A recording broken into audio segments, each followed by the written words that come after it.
Welcome to J.B.T Media, the world under the microscope.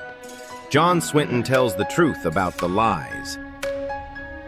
There is no such thing, at this date of the world's history, in America as an independent press. You know it and I know it. There is not one of you who dares to write your honest opinions, and if you did, you know beforehand that it would never appear in print. I am paid weekly for keeping my honest opinion out of the paper I am connected with. Others of you are paid similar salaries for similar things. And any of you who would be so foolish as to write honest opinions would be out on the streets looking for another job. If I allowed my honest opinions to appear in one issue of my paper, before 24 hours my occupation would be gone.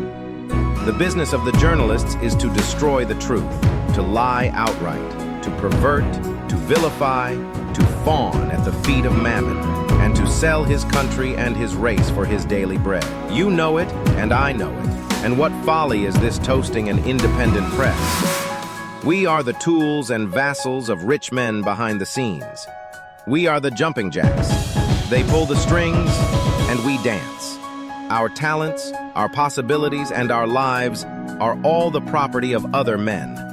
We are intellectual prostitutes. John Swinton, former New York Times chief of staff, the rich men he mentioned. They never wore crowns, never commanded armies. Yet their names echoed in the corridors of kings, and their decisions shaped the fate of nations. The Rothschilds, bankers, visionaries, conspirators, some say. What began behind a coin counter in a Jewish ghetto would become one of the most powerful financial dynasties the world has ever known.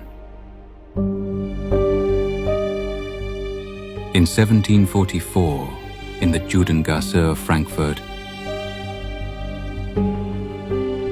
a child was born, Mayer Anschel Rothschild. He would become a pioneer of modern banking.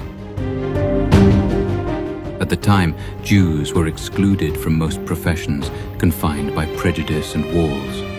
Mayer studied rare coins, impressed nobility, and secured a place as court agent to Prince Wilhelm of Hesse-Kassel. But Mayer wasn't interested in merely surviving anti-Semitism. He wanted dominion over capital.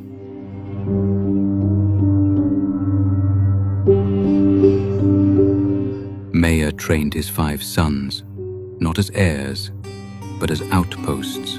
Amschel in Frankfurt, Salomon in Vienna, Karl in Naples, James in Paris, and most famously, Nathan in London. He told them, stick together, keep the fortune in the family, let no outsider in.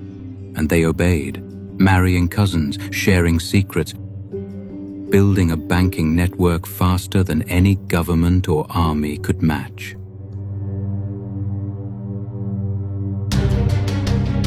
In 1815, the world held its breath as Napoleon faced the British at Waterloo. But in London, Nathan Rothschild was already a day ahead. He had built a private courier network, faster than government messengers. When his rider delivered news of Napoleon's defeat, he kept silent.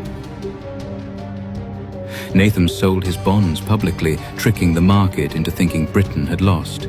Prices crashed. He bought them all back for pennies. By the time the official news arrived, he was twice as rich and unrivaled in power. They financed empires, lent to kings and papal states. They orchestrated loans for the Suez Canal, bankrolled the Crimean War, and kept entire governments solvent. Behind every major construction, military campaign, or monarch was a Rothschild ledger. They were invisible emperors. They never ruled, yet they were never overruled. Visit J.B.T Media on all social media. Like, follow, share, and subscribe. Thank you.